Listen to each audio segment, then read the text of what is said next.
नया अगर चेहरा देते हैं, हो सकता है कि हम आपके लिए बहुत से बेहतर करें। हम करने के लिए आए हैं, ना कि सिर्फ वादे करने के लिए आए हैं। जितना भी है वीडियो पदाधिकारी या डीएम पदाधिकारी मुंह देखकर काम कर रहे हैं। कोई पदाधिकारी को 20 आदमी जाने देते हैं, 200 आदमी देते हैं, हम लोग को 2 आदमी जाने में रोक देते हैं। मेरे पास अगर पावर आ जाएगा तो सबसे पहला गोली चलेगा भ्रष्टाचार पर। मेरा पहला मोटिवेट यही है कि हम सबसे पहले जनता को धन्यवाद देना चाहूँगा। कारण क्या है कि हम जनता का भरोसे आए हैं।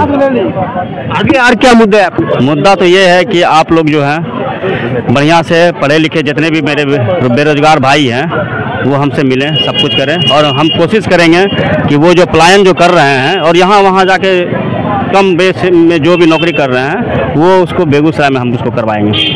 और उससे युवाओं के लिए आप क्या सोचे हैं? युवाओं के लिए सोचे हैं कि यहाँ कुछ इंडस्ट्री डाला जाए, क्योंकि मेरा युवा सब जो है वो पढ़ लिख के यहाँ से निकल रहे हैं विदेश, जो हमको रोकना है हर हाल में। सर यहाँ तो बड़ी बड़ी पार्टी बहुत मुद्दे देते हैं, और उसमें आपका क्या मतलब अगला मोटिवेट क्या है? जैसे देख लिए राष्ट्रीय जनता दल के तेजस्वी यादव जो बोल रहे हैं कि पर घर में एक नौकरी देंगे, उसमें आपका क्या हुई मतलब मोटिवेटिंग पावर होगा जो आपके तरफ जो नौजवान हो, बूढ़े हो, जब बच्चे हो, औरतें हो, आपके साथ कैसे लुकना पसंद करेंगे? सर वो बड़ी पार्टी है, बहुत सारे वादे करते हैं, लेकिन आज तक वो आप ही बताइए कि क्या मिला है? वो तो कहीं पे कुछ मिला है, कहीं पे कुछ नहीं मिला है। लेकिन आप नया अगर चेहरा देते हैं, हो सकता है कि हम आपके लिए बहुत से बेहतर करें। हम करने के लिए आए हैं, ना कि सिर्फ वादे करने के लिए आए हैं। जैसे राष्ट्रीय जनता दल के जो है तेजस्वी यादव जो 17 महीने का काम का वो अपना मोटिवेट लेके अपना मैन्युफैक्चरिंग कर रहे हैं तो इसमें पब्लिक सिटी के सामने, और उसके साथ नौजवान बोलते हैं कि मैं 17 महीना में अपना जो भी मोटिवेटिंग पावर दिखाया और मैं 20 दिन में ही उसका मोटिवेट पावर दिखाऊंगा। सर आप इसमें कितना खरा उतरिएगा? आप अपनी जनता को क्या संदेश दीजिएगा? ये तो पहले सत्ता में आने दीजिए, उसके बाद देखिए बताते हैं कि कैसे क्या होता है। सर आप कुछ बोलना चाहेंगे? नहीं, देखिए हमारा भी मकसद वही है जो फिरोज भाई बोल दिए हैं कि यूथ के लिए ही। देखिए हम लोग क्या है कि यूथ है, ठीक है, तो हम लोग चाहते हैं कि हमारे एज का जितना भी लड़का है तो बाहर जाए ना कमाने के लिए, सबको रोजगार बेगूसराय में ही मिलेगा और समय से मिलेगा। अगर हम बहुमत में आते हैं तो इंशाल्लाह जरूर हम यहाँ पे जो है फैक्ट्री डालने की कोशिश करेंगे। सिर्फ हम वादा करके नहीं जा रहे हैं, अगर आते हैं तो करके देंगे, ठीक है। अभी हमारे पास क्या वादा बहुत किया गया है, लेकिन बेगूसराय में हकीकत जो है ग्राउंड लेवल पे कुछ नहीं है। अभी आप यही कचहरी रोड पे खड़े हैं, बरसात होता है तो क्या होता है, पूरा डूब जाता है। 1 फीट पानी जो है ना डूब के जाना पड़ता है बेगूसराय में। तो इस चीज़ को भी हम पानी निकालने की कोशिश करेंगे कि उसका रास्ता हम डाइवर्ट करेंगे कि पानी कैसे बरसात का पानी रोका नहीं, उसको डाइवर्ट किया जाए। तो इस सब पे भी कोशिश करेंगे हम। रोटी मकान कपड़ा पे हम बहुत फोकस रखे हुए हैं, इस चीज़ को लेकर आएंगे और सिर्फ इसको हम पेपर में दाब के नहीं रखेंगे। जो भी पेपर में दाबा गया है वादा, उस सबको हम बाहर निकालेंगे। क्या नाम हुआ सर? मेरा नाम साहिल खान है।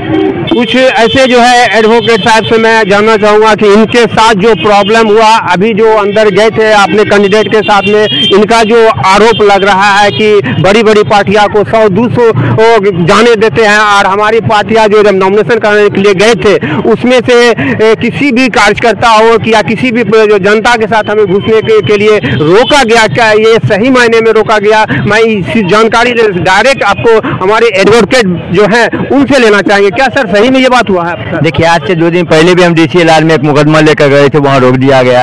आज भी गए तो हमारे साथ मात्र एक कैंडिडेट और 4 आदमी को जाने दिया गया, और दूसरी पार्टी को तो वहाँ देखे लाइन लगाए हुए थे, 20-25 थे। अब हम सही बोले या नहीं बोले वो तो DM साहब को कह दीजिए या इलेक्शन कमीशन ऑफ इंडिया को कि इनका CCTV फुटेज देख लिया जाए। अंदर में 1 से 1 आदमी बैठे हुए हैं, हमारे कैंडिडेट को कहते आप खड़ा हो जाइए, आप बैठ जाइए, तो गलत बात हुआ।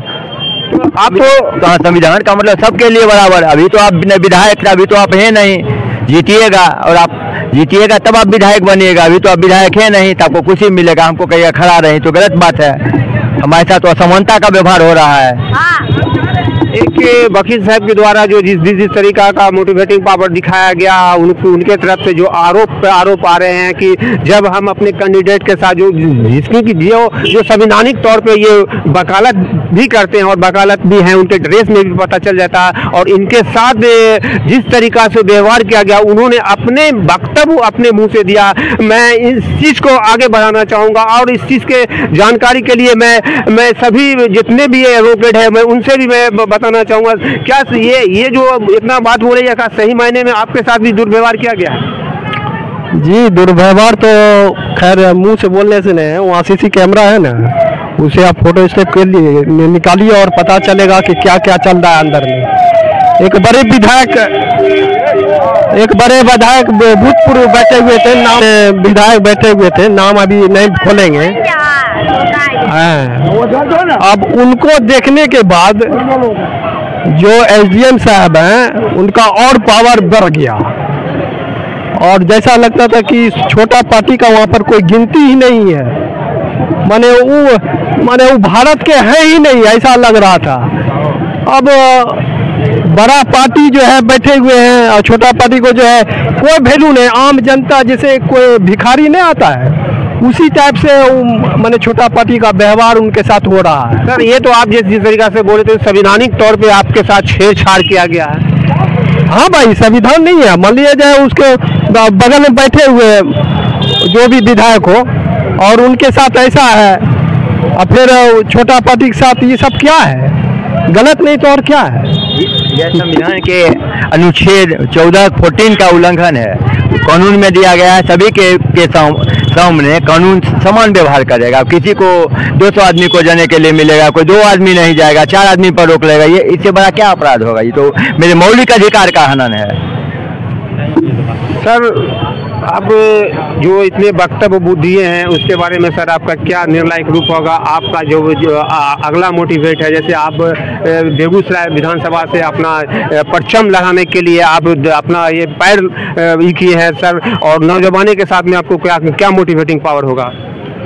सर ये हमारे मित्र भी हैं और हमारे एडवोकेट साहब भी हैं और हमारे समर्थक भी हैं, तो इनके साथ जो है देखे और हमको बहुत बुरा भी लगा, लेकिन इसी सब बात को जो है ना इसको देखा जाएगा, इस पर विचार करके फिर अब बनते हैं, उसके बाद देखते हैं, बताते हैं क्या होगा। मैं इस पूरा ये लेने के बाद ये बायोडाटा पता चला कि इस तरीका का ये हुआ। मैं MD आफाक शेख, आप देख रहे हैं न्यूज़ परफेक्ट 24 से। नमस्कार।